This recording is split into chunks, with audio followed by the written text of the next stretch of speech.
assim no celular, não consigo mais conversar com como. Vou achar qualquer informação que procure.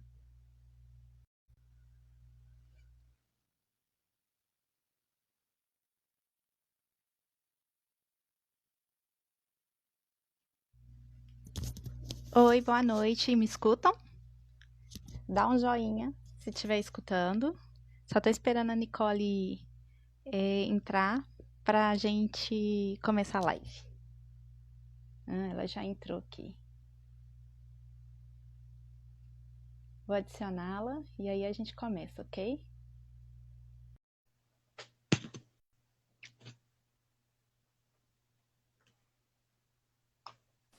Você consegue virar sua câmera? É melhor assim. Nossa, sério? Nossa, eu fiz Sério. todo um esquema aqui para ela ficar deitadinha. Peraí. Peraí, rapidão. Tem como pausar aqui? Tem. Peraí, Carol, eu vou sair aqui Não, rapidinho só para eu ajeitar a câmera, tá? tá, enquanto isso eu vou me apresentando, ok? Uhum. Então, boa noite a todos. Estamos começando hoje a live inaugural do projeto Saber Mais sobre História e Cinema. É uma parceria entre a Nicole e eu.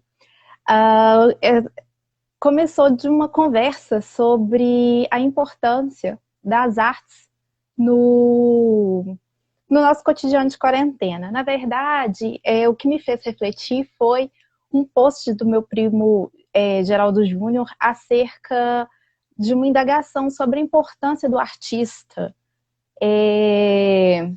no nosso cotidiano, né, nessa quarentena.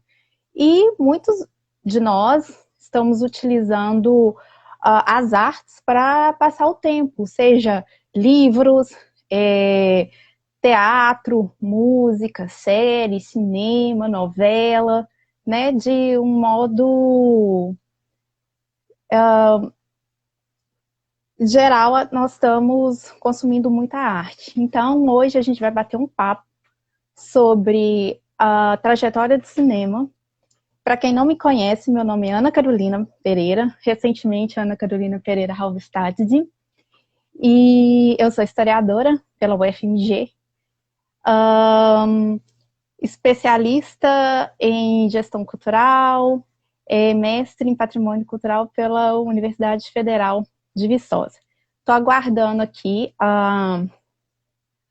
tá rodando a Nicole entrar para ela se apresentar. Oi!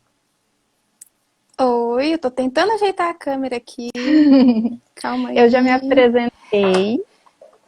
Gostaria que agora você se apresentasse. Peraí, Carol. Tranquilo. Ô, gente, o negócio aqui tá tão tenso que eu tô colocando rolo de película para segurar a câmera. Primeira vez a gente sempre fica super nervoso. É porque eu tinha calculado a câmera deitadinha, né? Ah, vamos lá. Sim. Então agora é sua vez de se apresentar. Meu nome é Nicole Rejaira, eu sou cineasta e também sou curadora e produtora executiva no Centro de Estudos Cinematográficos de Minas Gerais, o SEC, que é uma das instituições mais antigas de cinema de Minas Gerais, né? Sediada em Belo Horizonte. Eu pesquiso sobre cinema há muitos e muitos anos. Na verdade, sou filha de, né? Minha mãe é cinéfila, então assim, desde muito nova eu sempre tive contato com esse mundo de cinema, né? E mais ou menos ali com meus 15, 16 anos, eu comecei a estudar a fundo mesmo, porque assim, eu sempre gostei muito de um diretor, foi um diretor que me fez, né, traçar todo esse caminho dentro do cinema, que é o Alfred Hitchcock. Então eu comecei estudando sobre a obra dele, eventualmente isso me trouxe aos estudos de história do cinema, que aí já me puxou para estudos de cinema documentário e depois música no cinema, porque eu também sou musicista, né? E o que mais? Eu tenho alguns Você filmes. toca violino? Não, sim, eu sou musicista, eu toco violino, piano, flauta transversal, flauta doce, eu toco alguns vários instrumentos aí. E meu primeiro filme chama 10 and 10 p.m., foi um curta-metragem. O meu último filme, na verdade, não o último, né, o penúltimo, que o último ele ainda não está disponível, mas já está finalizado. Meu penúltimo filme, Matriarcal, ele foi exibido no festival Videoformes, em Clermont-Ferrand, na França, agora em março. E ano passado no festival Timeline, aqui em Belo Horizonte, né? E hoje eu vou estar aqui com a Carol falando sobre essa influência do cinema, né? Como que o cinema influencia toda a nossa história, assim, no geral. E a quarentena, né, gente? Porque eu acho que é o momento que a gente mais está usando das artes, assim, para tentar limpar um pouco nossa mente, para a gente não surtar, né? É o momento que a gente está mais precisando das artes, né? Eu acho que é até bom, porque muita gente agora vai valorizar os artistas. E é isso aí. Tá. Eu vou falar um pouco também, antes da gente começar nosso bate-papo da trajetória do cinema, eu vou falar como eu comecei meu interesse pelo cinema. Meu interesse pelo cinema começou nos últimos períodos do curso de História, com o Laboratório de Ensino de História, com o professor Luiz Carlos Vilauta. E a gente estava num período de greve, 2004, 2005, não me lembro agora bem a data, e a gente tinha formulado um curso para dar como prática de ensino para as escolas públicas, mas a gente acabou dando esse curso para os funcionários da UFMG, que era o que tinha disponível na época. Então, nós começamos a estudar um pouco do cinema, para saber como que o cinema é, ao mesmo tempo, fonte de conhecimento e é fonte de história.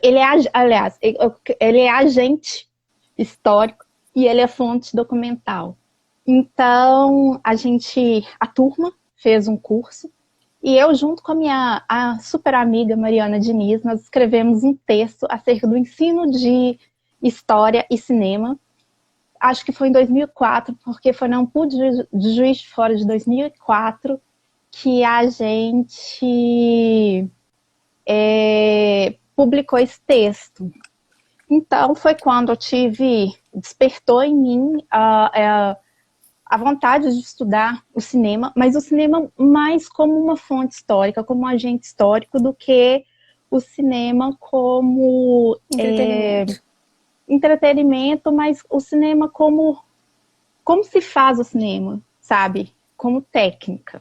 Uhum. E aí, quando a gente estava conversando, né, você falou, sou cineasta, e me despertou essa vontade de voltar a estudar acerca do cinema, porque ele fala muito de uma determinada época, né? Mesmo, por mais que ele seja ficcional, por exemplo, se a gente pegar um Crônica de Nárnia, que é completamente fantasioso, a gente consegue pegar elementos da sociedade naquela película, né? A gente consegue saber que as crianças ficaram dentro do armário durante a Segunda Guerra, então nós conseguimos pegar certas mentalidades, certos aspectos de uma sociedade numa determinada época a partir das películas, né? Por mais ficcionais que elas sejam.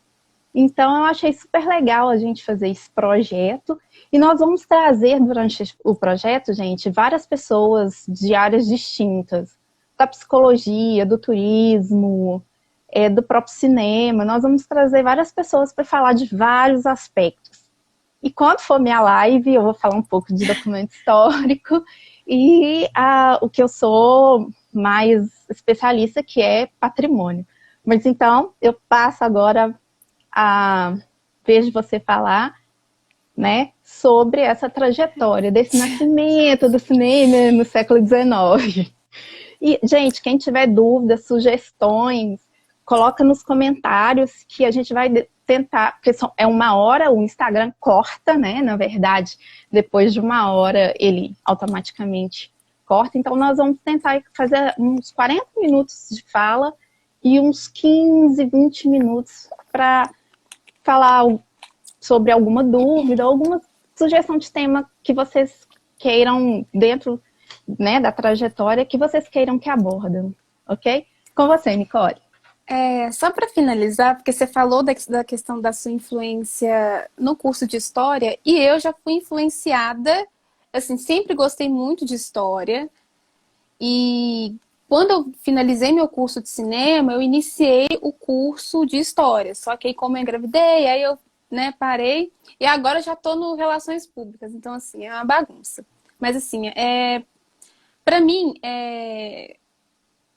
o cinema ele tem um papel muito importante, porque, como a Carol disse, independente do tema que é aquele filme, pode ser um filme de fantasia, ele sempre vai ter um olhar atual, da atualidade. Você sempre vai ter a atualidade ali, ou daquela época que aquele filme está inserido. Eu vou rapidinho dar um exemplo aqui de um filme que, durante muito tempo, eu achei que fosse um filme, assim, digamos, um bobo, um filme importante, mas um filme bobo, que é o Cantando na Chuva. E depois, estudando, né, pesquisando e tal, eu descobri que tinha muito a ver com o macartismo, né? Que foi um movimento assim, que teve nos Estados Unidos ali na década de 50. 50, o senador, 57. isso, e ele tinha aquela caça às bruxas, né? Aquela coisa do comunismo, levantar, né, a bandeira anticomunista e tal. E o que acontecia em Hollywood nessa época? Os roteiristas, eles não podiam, os que estavam, né, já tinham sido excluídos lá, que eram comunistas, não podiam fazer mais nada em Hollywood, eles faziam os roteiros, e quem assinava os roteiros eram os roteiristas que estavam liberados, né, para ter seus roteiros, né, filmados e tudo mais. E no filme, o filme é de 52, ele trata disso. É uma cantora que ela vai dublar, o filme ele passa em 27, que é quando tem aquela mudança ali do cinema mudo para o cinema falado. E como aconteceu na época, vários atores não puderam mais atuar, porque eles eram lindos, maravilhosos, atuavam assim, aquela coisa teatral super bem, mas na hora de falar não sabiam falar. Ou tinham uma voz muito feia, ou tinham não sabiam mesmo, né? Falavam muito mal, tinha muito, sei lá, sotaque. E então, eles contratam no filme, a estrela da época tinha uma voz horrorosa, mas ela era aquela coisa mais horrorosa do mundo. A Jenny Kelly? Não, né, não. Eu esqueci o nome. Não, Jenny Kelly é o protagonista, Ah, né? tá. Que inclusive ele, se eu não me engano, ele ajudou na direção, na produção, uma coisa assim. Mas a atriz, esqueci o nome dela agora. E a Debbie que é Debbie Reynolds. Debbie Isso. Reynolds. A Debbie Reynolds, ela é chamada porque ela tem uma voz linda. Aí o que acontece? Ela vai dublar a atriz que tem a voz feia, mas quem vai aparecer é a atriz que é, né, já a atriz consagrada. Então esse filme ele tem essa temática, mas tem isso por trás.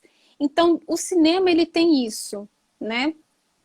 Eu vou só recapitular os primórdios do cinema agora, para vocês entenderem, que hoje a gente já tem Netflix, a gente tem não sei o quê, mas não sei o que, lá um monte de stream, né? É tudo muito fácil. A gente consegue fazer filmes com o celular. A gente consegue, sei lá, a gente tem muitas facilidades, né? A gente consegue exibir esses filmes com muita facilidade. E antigamente não tinha. Em 1888, Thomas Edison, acho que muitas pessoas conhecem Thomas Edison. Vou só te cortar antes de você começar. O Jonathan Oliveira, ele só faz um pequeno adendo. Ele fala que os atores também não decoravam Não os decoravam texto, não decoravam texto, né? Porque para eles É. antes era só fazer caras e bocas e tal. Então, na hora de fazer isso, juntou isso com falar e fudeu. Pode Sim, falar agora então, em 1888, Thomas Edison, ele criou o cinetógrafo. Gente, eu estou usando uma colinha aqui porque, assim, questões de data é meio complicado, porque minha cabeça já tem muita coisa. Ele criou o cinetógrafo. O que era o cinetógrafo? Era uma invenção que ele fez, que ele capturava imagens com muita, com uma rapidez, assim, estupenda. Então, quando as pessoas viam aquilo, parecia que as imagens estavam em movimento. Sabe quando a gente, não sei se vocês tinham esse costume de escrever no cantinho do caderno, depois folhear assim, parecia que ia mexendo? Era isso que ele fazia. Ele fotografava com muita rapidez né? O cinetógrafo, na verdade.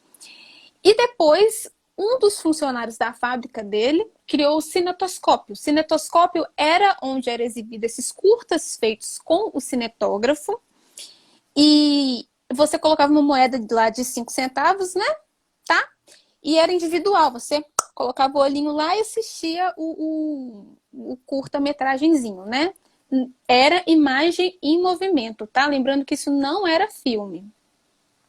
Em 1892, o Léon Bully, eu não vou saber falar direito, tá, Carol? Porque meu francês é Léon péssimo. Bully. Léon Bully, ele criou o cinematógrafo, né? O cinematógrafo, ele capturava as imagens, ele sim fazia filmagens, né? E além disso, ele também projetava essas imagens. Só que ele não tinha condições financeiras para poder patentear essa invenção.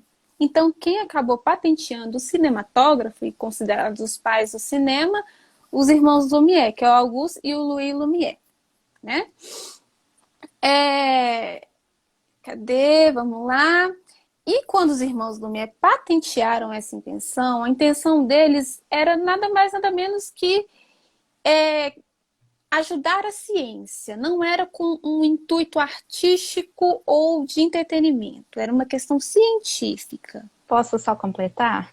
Uhum. É porque a fotografia tinha esse caráter científico, né? A fotografia ela Também. era utilizada na França, por exemplo, para catalogar quem tinha tendências a ser vilão. Tinha cabeça formato X, orelha formato Y. Então, a fotografia ela tinha essa carga de realidade.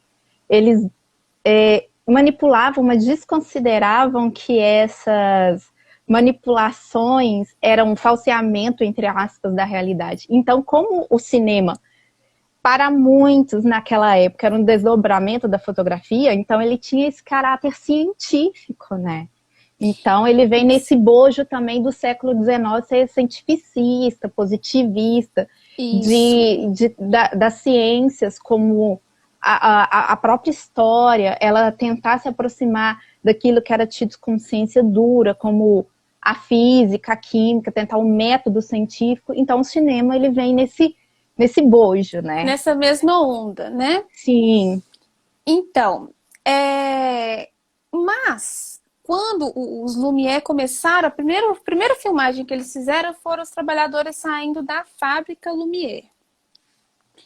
Em 1895. Depois eles fizeram a chegada do trem à estação.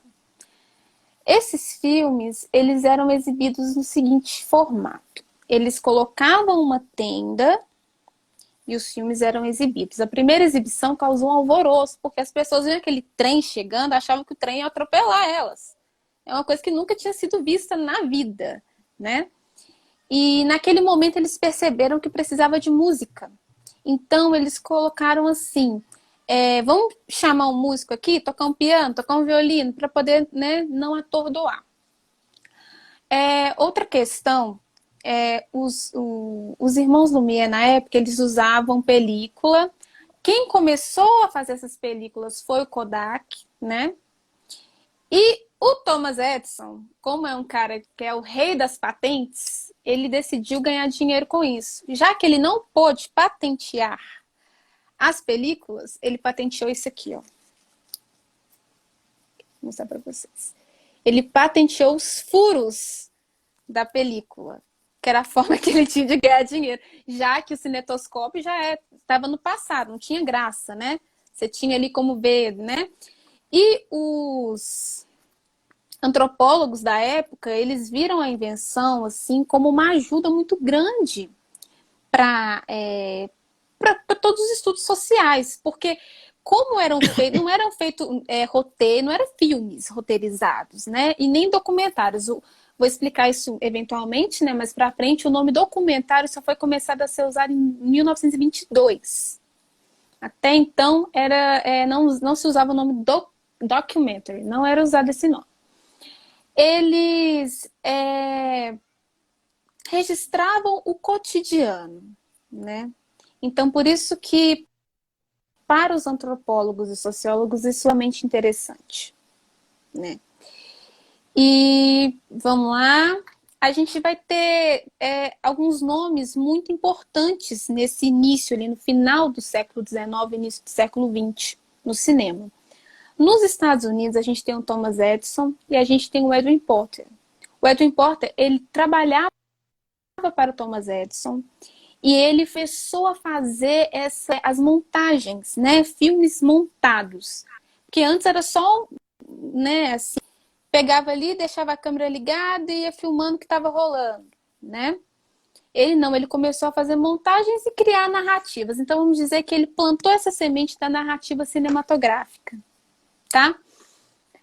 Na França a gente tem os irmãos Lumière e também temos o Georges Méliès. Georges Méliès, ele começou a usar o cinema, as películas a seu favor. Por quê?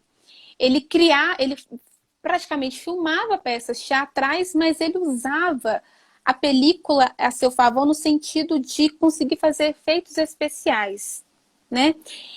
Na época, as películas eram... eu trouxe aqui, né? Igual eu estava mostrando para vocês, essa película aqui ela é 24 milímetros, tá, gente? 24 milímetros essa película. E a primeira película usada, ela tinha 9 milímetros, então era muito pequenininha. E ele coloria as películas para, né, parecer colorir o vestido das mocinhas, coloria, né, ele fazia colorização de películas, assim, então frame por frame, era um trabalho, sabe, muito, muito, muito minucioso e né, criava esses efeitos especiais, então, e foi o primeiro dono de um estúdio, de um grande estúdio na França. E na Inglaterra, a gente vai ter o George Albert Smith, que também começou com as narrativas, bebendo da água do Potter e do Méliès, tá? Porque ele começou a juntar as duas coisas ali nos filmes dele. E é o seguinte, 70% dos filmes que eram feitos até antes da Primeira Guerra Mundial eram feitos na França. A Europa era ainda o polo do cinema. E o cinema, a gente vai ter essa discussão na década de 50, com os críticos da Cahiers do Cinema, sobre se o cinema é entretenimento ou arte, né? Mas eu digo, na minha visão, tá, gente? Isso não tem nada assim, tem lá escrito que é certo. Eu tenho a visão de que o cinema europeu, nos primórdios, sempre foi mais artístico. E quando ele foi para os Estados Unidos, porque aqui a gente demorou para ter esse movimento cinematográfico aqui no Brasil, quando ele foi para os Estados Unidos, aí ele já virou cinema de entretenimento, cinema de atrações criado por Thomas Edison, né?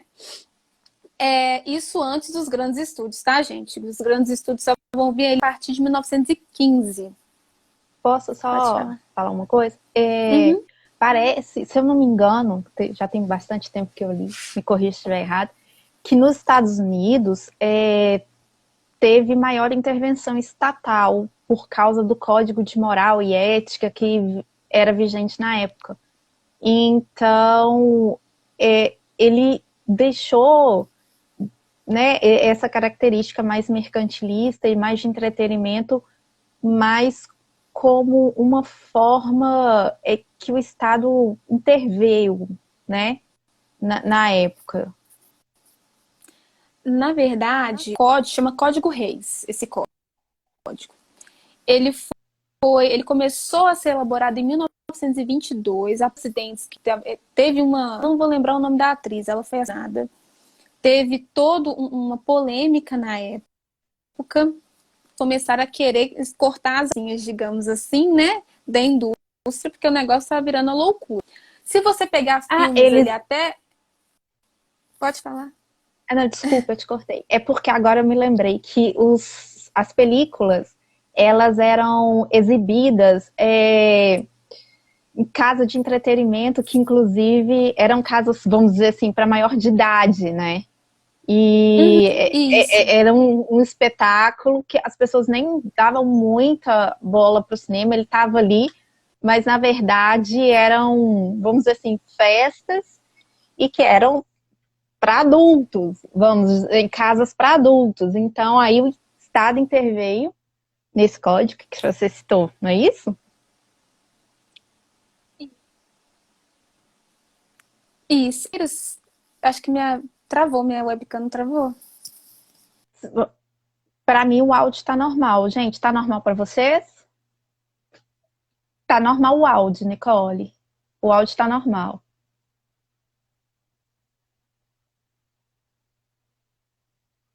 Oi, agora travou. Voltou. Não tá me ouvindo? Travou.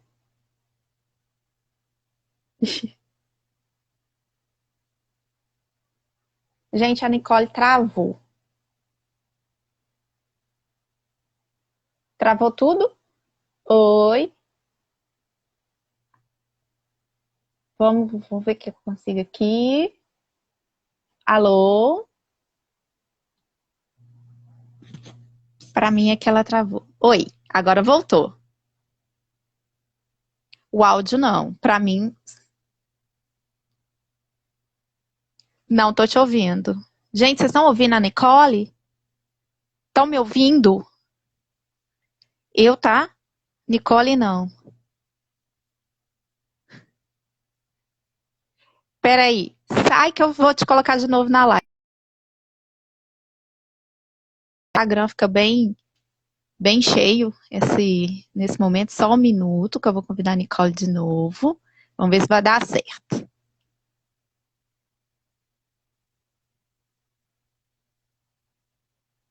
Tá, estão falando aqui que meu áudio tá normal, da Nicole não. Agora Oi, foi. Nicole. Agora foi. Foi. Agora foi. Vamos lá, onde que eu parei? Ah, tá, nesse código de conduta.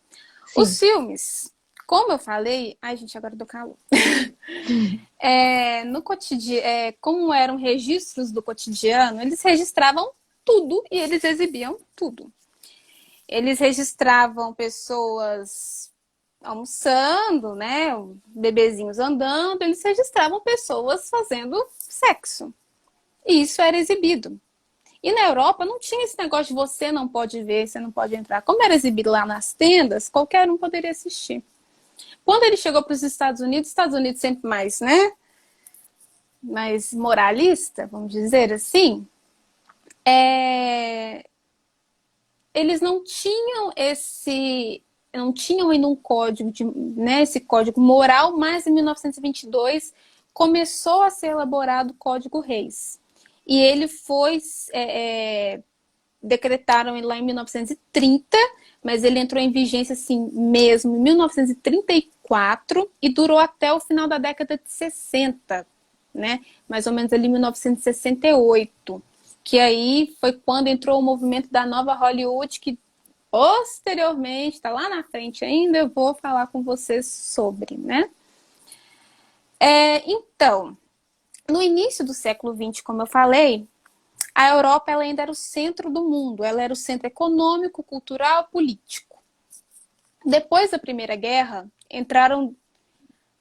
veio a União Soviética, né? E veio os Estados Unidos também, como potências.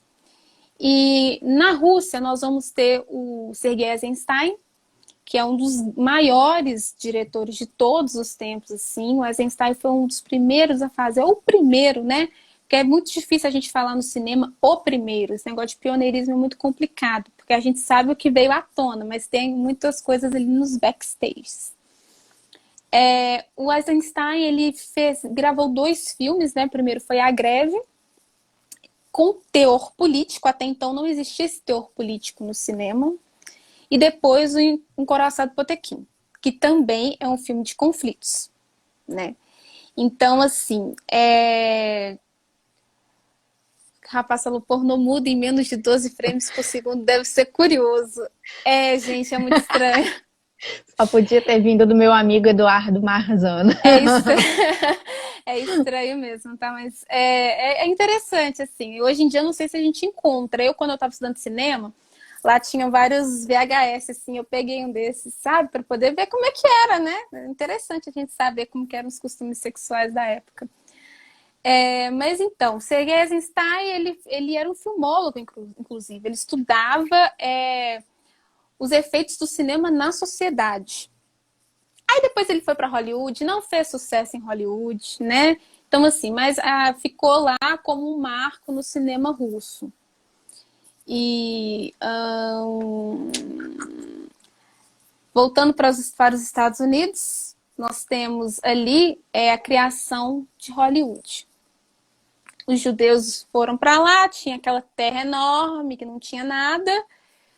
Cada um criou seu estúdio ali. Ali a gente tem o William Fox, que criou a Fox, tem o Louis B. Mayer, que criou a Metro-Goldwyn-Mayer, tem os irmãos da Warner, né, a gente vai ter vários... E engraçado porque cada estúdio, ele tinha o seu... ele tinha um segmento de filme, um gênero que ele fazia mais, né, digamos assim. Tinha a Metro, que fazia muito musical, tinha a Warner, que fazia filmes mais sociais, tinha a Fox, que fazia muito filme de bang bang, né, filme de western. Anterior a isso, nós temos o D.W. Griffith, que foi um diretor de cinema, que ele realmente consolidou essa narrativa clássica do cinema americano, né? Principalmente quando ele dirigiu, né, filmou O Nascimento de uma Nação. Tem alguma questão que vocês estão entendendo o que eu estou falando? Não estou conseguindo acompanhar, gente. Às vezes eu falo muito assim, o pensamento é muito rápido, sabe? Tá excelente, eu acho que dá. O que vocês acham, pessoal? Quer que retome algum ponto? Pode continuar? O Nascimento de uma Nação é um filme muito importante, inclusive para o imaginário, né? Nacionalista. Isso. E aí, agora eu vou recapitular um pouco, porque assim, a minha intenção é tentar chegar lá na frente, tá? Eu tô só recapitulando para vocês entenderem mais ou menos como que foi esse processo, que foi um processo até rápido, tá? Dessa evolução dentro do cinema como linguagem. Eles começaram a criar cinejornais. Os cinejornais, eles eram exibidos quando anterior aos filmes, né? Ia exibir um filme, né? Um curta-metragem, tal, mas aí passavam cinejornais. O que eram cinejornais? Eram novidades da época, coisas que estavam acontecendo. O nome já fala, né? Cinejornal. E eram super sensacionalistas. Em 1922, eles começaram a usar, como eu já havia falado, o nome documentário, num documentário chamado Nanook of the North. E ele é um documentário engraçado, porque assim, ele documenta a história, ele documenta a vida de Ai, gente, eu esqueci o nome qual que é o país? Acho que é no Alasca. De um homem, né? Da família dele, mas no próprio filme existem ali, o diretor colocou ali suas intervenções, porque não existe o cinema verdade, né? Tudo que a gente vê ali é o olhar do diretor. Se eu vou fazer um documentário, é o olhar do diretor. Você não sabe se aquilo ali é verdade ou não é. Para ele é. Enfim. Aí foi a primeira vez que foi usado o nome documentário. Aí viria também a ser estudado na década de 70, essa questão do documentário, do cinema verdade, né? Posso só Carol, fazer um parênteses? Por favor, por favor. Então, na década de 70, a historiografia, 60 e 70, ela se volta para o cinema como documento.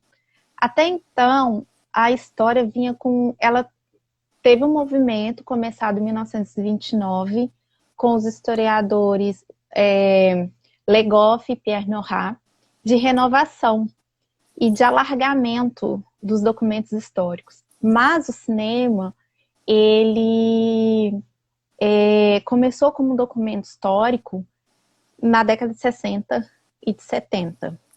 E aí, esses documentários, o cahier de cinema que você citou, que é da década de 60, né? 50, mais ou menos. 50, é predecessora na década de 50, ajudou esses historiadores a pensarem acerca do cinema, como eu tinha dito no início, agente e o cinema fonte da história. E aí eles começaram a tentar ver como que o cinema dizia acerca da sociedade. Porque, como você disse, o cinema é o olhar do cineasta. Por mais que a gente, vamos supor, semana passada eu vi um vídeo da Rita Von Hunt no canal Tempero Drag. Eu recomendo todo mundo, é um canal muito bom. Ela faz umas discussões muito legais de contemporaneidade, vamos dizer assim. Ela dizia acerca do filme Titanic, que o Goebbels, né, que para quem não sabe, foi um dos principais braços do Hitler, né, no nazismo. Ele faz o filme Titanic, intitulado somente Titanic, e ele cria um personagem que é um primeiro almirante, que é super bom, vamos dizer assim. Ele avisou para o comandante que se ele não diminuísse a velocidade, o Titanic ia afundar. E é uma coisa extremamente ficcional, né? E a Rita Von Hunt, ela abordava isso, que o cinema molda um imaginário, né? Ele promove um revisionismo da história. Nem tudo que está no cinema é passível do que realmente aconteceu. Então, como é que a gente faz essa checagem? E o historiador, ele tem que ser muito criterioso. E aí se começa a pensar um método para incorporar o cinema como fonte histórica. Então, a gente tem que fazer uma crítica interna e externa. A crítica interna seria ver quais elementos o diretor utilizou, os elementos da época que eram disponíveis, qual intenção, quais foram os elementos que ele deixou de retratar. Tudo isso tem uma intencionalidade, vamos dizer assim, racional, inconsciente. Então, o historiador ele precisa fazer essa crítica elaborada. E as extrínsecas seriam a recepção desse filme, né? O que o filme comunicou com, né, a história, com a narrativa que ele escolheu, né? Então, a partir de 60 e 70, é que o filme ele passa a ser levado mais, vamos dizer assim, sistematicamente como fonte histórica, né? Uhum. Aí eu repasso a bola para você completar seu raciocínio. Não, realmente. O cinema, ele teve esses preconceitos, assim, né, de validação. Primeiro, não era validado, eles não colocavam ele como arte, né? Como eu disse, a Cahiers du Cinéma que começou a pensar o cinema, né? Começou a fazer as críticas, né? Os franceses lá, o André Bazin, François Truffaut, aquele pessoal todo, Godard, todos saíram lá da Cahiers du Cinéma. Tanto que eles criaram aquele movimento da Nouvelle Vague, que eles mostravam uma França assim, nua, né? Os filmes deles são bem crus. Inclusive, eu indico para vocês muito o filme do Godard que chama Les Carabiniers, que é de 1963. É um filme que tem um olhar sobre a guerra, assim, fantástico, tá? Eu acho que eu tenho ele aqui, depois eu mostro ele sim. Bem blogueirinho. Aí... o Tarantino, gente. Tarantino, eu gosto muito dele porque ele é um fã de cinema, né? Além de diretor, ele é um cinéfilo. Ele não é um diretor que tá lá só para fazer filme. Ele ama aquilo que ele faz porque ele gosta de cinema. Ele ama cinema. E ele era muito fã dos filmes de filme trash que vieram ali da década de 50 e 60. Então, por isso que os filmes dele sempre vão ter aquela coisa só, porque comentaram ali, só abrindo um parênteses. Sim, foi o comentário do Slot e do Rodrigo Júnior, que é meu primo. Isso, mas então, agora a gente vai vir pra cá. tá? Brasil. Primeira exibição de filme aqui no Brasil aconteceu no Rio de Janeiro, para variar, em 1896. Foi exibido alguns curtas dos irmãos Lumière. Depois nós tivemos a nossa primeira sala de cinema. Pode? Posso? Parêntese? Pode. Essa exibição ela foi muito incentivada pelo Dom Pedro II. Não, qual que é a data que você falou? 1896. Não, desculpa. O Pedro II, ele incentivou muito a fotografia. A fotografia, isso. Isso, né? Ele era fã de fotografia, inclusive, né? Sim, era fã de fotografia. E ele deixou aqui no Brasil, vamos dizer assim, uma escola, né? Muito proeminente de fotografia, que eu acho que foi essa escola, desculpa, que incentivou a exibição depois já na República. Na República, isso, né? Na recém-República. Mas, aliás, estava bem novinha ainda. Mas, então, aconteceu em 1896. Depois, tivemos a sala de cinema lá em São Paulo.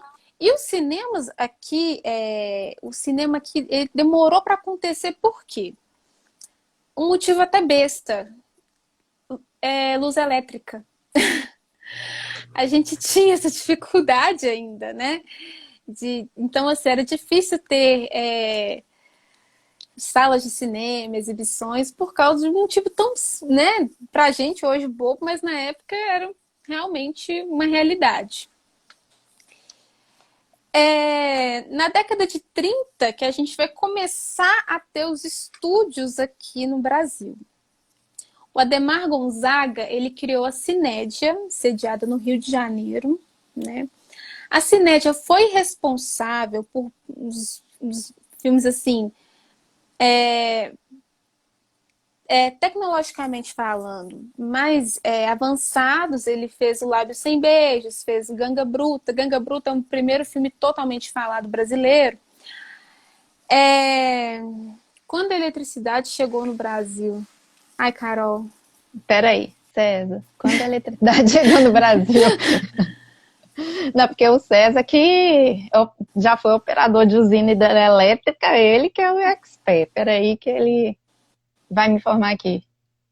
Mas começou a chegar no século XIX e foi paulatino, né? Mas deixa ele me responder aqui. Comentou, rapidinho, ele comentou, no Brasil ainda não acontece com a força que tem em outros países devido ao público.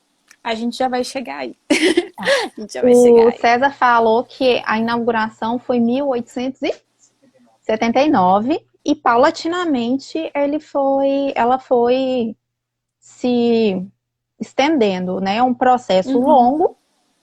Eu acho que, se eu não me engano, a próxima cidade foi a São Paulo, que estava tendo o boom cafeicultor, que foi a área que teve energia hidrelétrica. Mas, o Slot, eu pesquiso e te respondo no inbox depois os dados certinhos. Então, vamos lá. A gente está no Brasil. Eu dei só... Porque, assim, é só mesmo um resumão, tá? Da coisa. Nas outras lives a gente já vai adentrar mais, assim, mais profundo em cada área, cada gênero, cada momento, né? Cinema no Brasil. Em 1930, década de 30, Adhemar Gonzaga criou a Cinédia, em Rio de Janeiro. Depois, nós viemos com o estúdio Atlântida, que era o que fazia as chanchadas, né? Que eram aquelas comédias musicais, né? Bem de baixo orçamento. E depois veio a Vera Cruz. A Vera Cruz, ela fazia nada mais, nada menos que copiar filmes hollywoodianos e trazer para o Brasil, né? Eles copiavam assim na cara dura. E inclusive Vera Cruz é o de onde saiu Mazzaropi, tá, gente? É uma informação importante aí, porque é um grande cineasta, um grande ator brasileiro. As salas de cinema no Brasil, a gente teve um problema geral, isso foi mundial, tá? Na década de 70, as salas começaram a esvaziar. Por quê?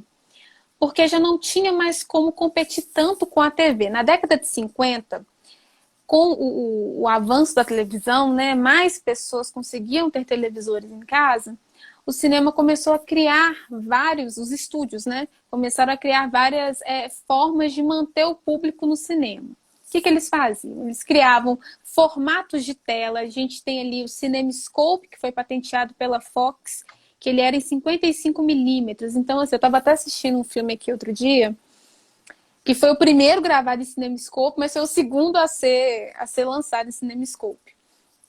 É uma tela, assim, horrorosa. Para você fazer uma exibição de CinemaScope hoje em dia, é um negócio muito feio. Que a gente tem a tela, assim, de widescreen, né? Que a gente fala que é o VistaVision, que antigamente era o VistaVision. E a gente tem o CinemaScope, que é isso aqui. Ou seja, ele pega só a metade da tela aqui no meio. É um negócio muito feio. Mas eles faziam isso por quê? Porque não dava para ser exibido na TV. A TV era formato de 16 milímetros. Ou de 16, era quadradão, né? Então não tinha como. Então, na década de 70, já estava difícil bater com a televisão. E na década de 80, veio os videocassete, né? Que a gente podia ir lá, alugar os filmes e tudo mais. Então, aí que o cinema esvaziou mesmo. Tanto que aqui no Brasil, tem um documentário também que eu indico muito que vocês assistam, que chama Metrópolis, tá? Não é Metrópolis com ainda, é Metrópolis. Porque remete ao antigo Cine Metrópole que tinha aqui em Belo Horizonte, que foi demolido em 1983.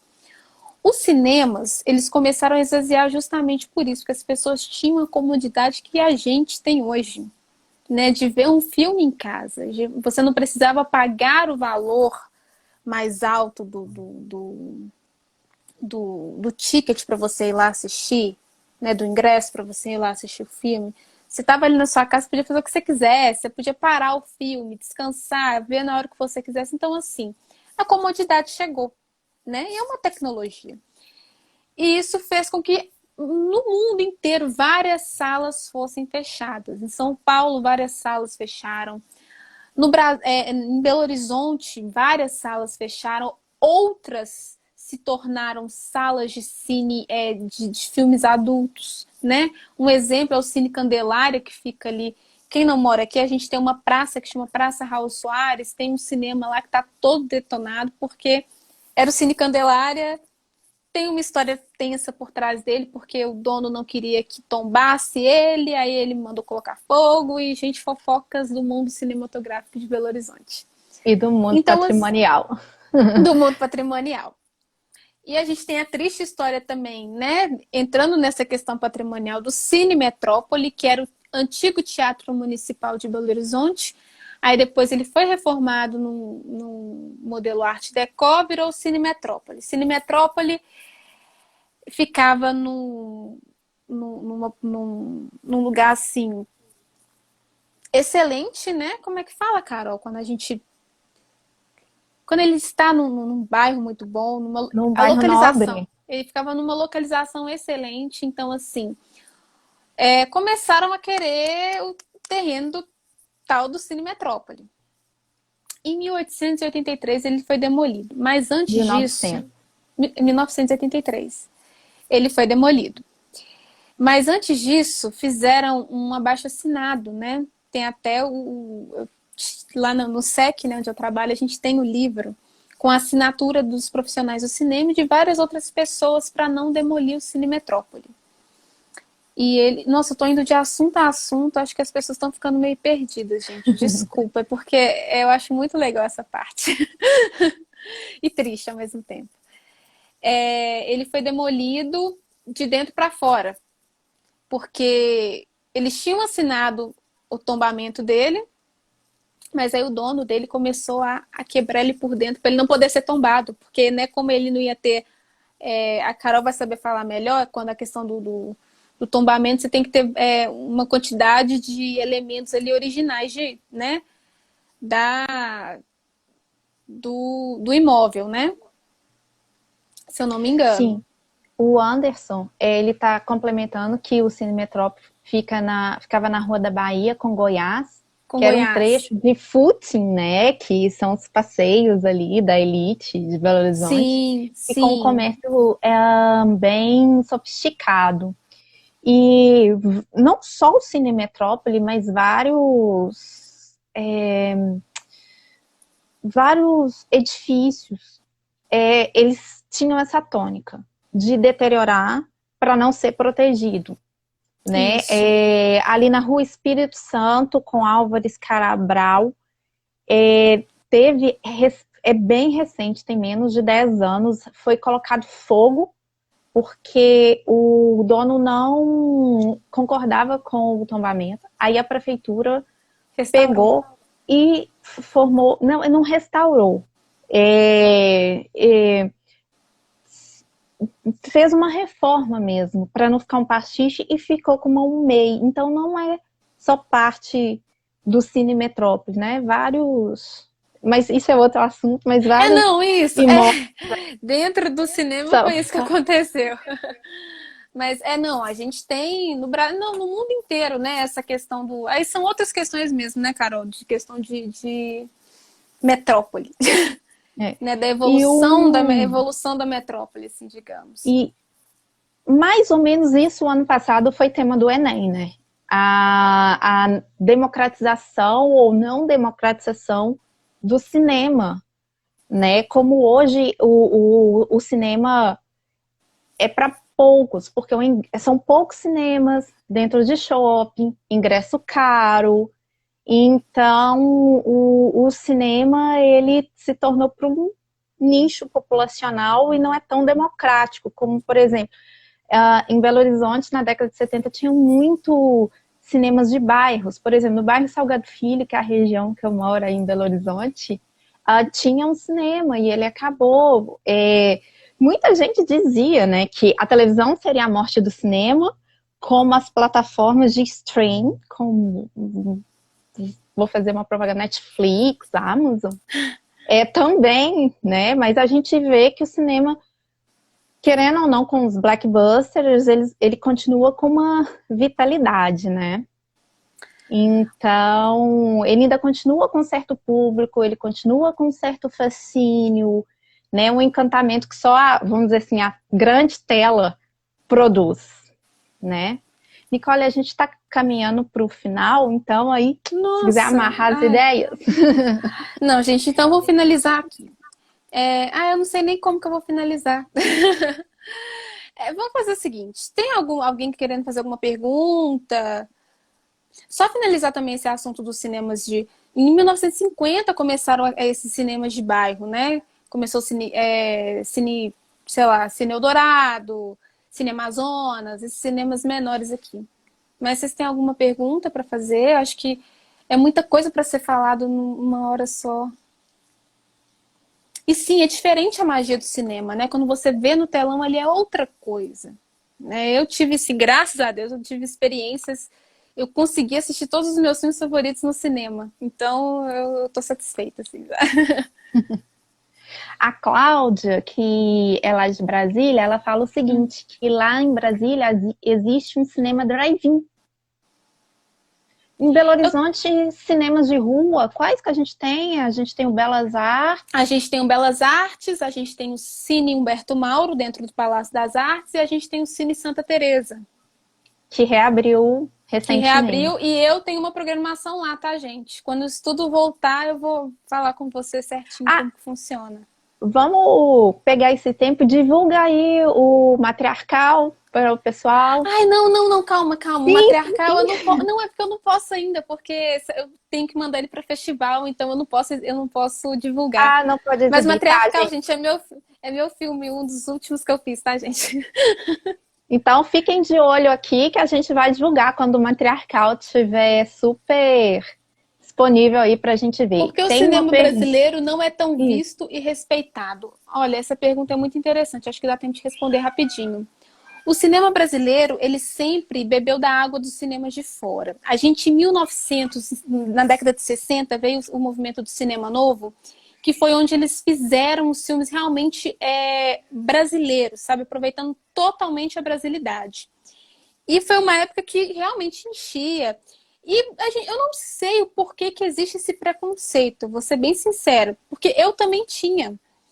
Mas depois que eu virei curadora, eu faço curadoria de uma programação de cinema nacional, eu vi que o Brasil tem, assim, filmes espetaculares, mas o próprio Brasil não valoriza a sua arte. O Brasil gosta de importar tudo de fora. Eles não gostam de valorizar o que tem aqui dentro, entendeu? É a falta da valorização.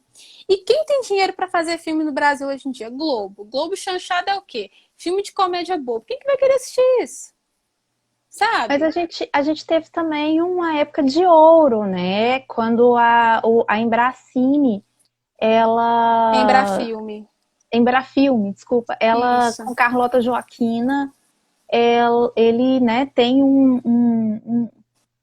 ele reaviva, aí tem Abril Despedaçado, Bicho de Sete Cabeças. Não, tem mas vários... aí já é pós-Embrafilme. Embrafilme, o É, Collor o que eu tô acabou falando é com o ela. movimento pós-1992.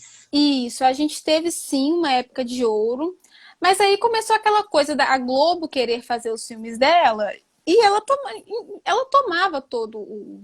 Nós temos filmes excelentes aqui no Brasil sendo feitos. Teve Bacurau, teve ele, né? Você já assistiu Bacurau, inclusive? Já. Mas assim, não tô só do Bacurau, não. Teve vários filmes. Teve aquele No Coração do Mundo, que é do pessoal aqui de Belo Horizonte, né? Da Filme de Plástico. Então, assim, eu acho que é falta de divulgação e falta de valorização do profissional do cinema brasileiro mesmo, sabe? Ó, eu quero fazer agora uma pergunta aqui, que é de uma pessoa muito especial, a Mariana, filha da Fabi, que ela tá querendo saber se existe algum movimento que torna o ingresso no Brasil mais acessível. A gente tem 2 minutinhos, acho. Olha, a gente não tem nenhum movimento, mas a gente tem muitas salas de cineclube. A Fabi é daqui, né? A Fabi é da BH Trans? A Fabi, a filhinha dela que tá perguntando. É o seguinte, a gente tem, como eu falei, a gente tem o Cine Humberto Mauro e o Cine Santa Teresa, que sempre exibem filmes gratuitos. Lá os filmes têm que ser gratuitos. Então, assim, é bom vocês ficarem de olho nas programações. Quanto a ingresso de filme de shopping, é só aquela questão, né? Abaixo de 21 você paga metade, carteirinha, né, de estudante metade, acima de 65 metade. Mas e não tem alguma não coisa voltada para o público infantil, Nicole? Tem. Se eu não me engano, o Cine Humberto Mauro faz uma sessão na parte da manhã, uma vez na semana. Não sei se eles ainda têm. Agora eu também não sei de nada, porque não está acontecendo nada, né? A gente está tudo trancado. Mas o Cine Santa Teresa tem. Eles fazem programação infantil. E é bom vocês ficarem de olho no site da prefeitura, né? Aliás, no site da Fundação Municipal de Cultura de Belo Horizonte, que lá tem todos os programas, né? A agenda. Bem, eu vou fechar, porque a gente tem 1 minutinho. Gente, quero agradecer muito a participação de vocês na live. Quarta-feira, quem vai ser mediadora é a Nicole, com uma outra convidada da área de cinema. Não percam, aqui no Instagram, no mesmo horário. A transmissão no YouTube deu um probleminha com o computador da Nicole, a gente não conseguiu, mas a gente vai subir o vídeo para lá, tá bom? Então, assim, ó, quem quiser rever, Ju, meu primo, eu te citei lá no começo, porque você foi o motivador dessa live, depois você reveja aqui para você saber, tá? Não vou repetir. Então, gente, muito obrigada. Eu e a Nicole, a gente tá muito feliz, né? A gente teve aí 23 visualizações. Muito obrigada. É muito grande, mas né, o tema, e a gente vai voltar depois nesse tema para esmiuçar. Se vocês tiverem alguma sugestão de tema que vocês queiram que a gente aborde, deixa aqui que a gente vai correr atrás para falar para vocês, direct. tá bom? Isso, tá bom? Muito obrigada, gente. Um beijão, saudade de todo mundo. Um abraço virtual nessa quarentena e até na próxima quarta-feira. Tchau, tchau.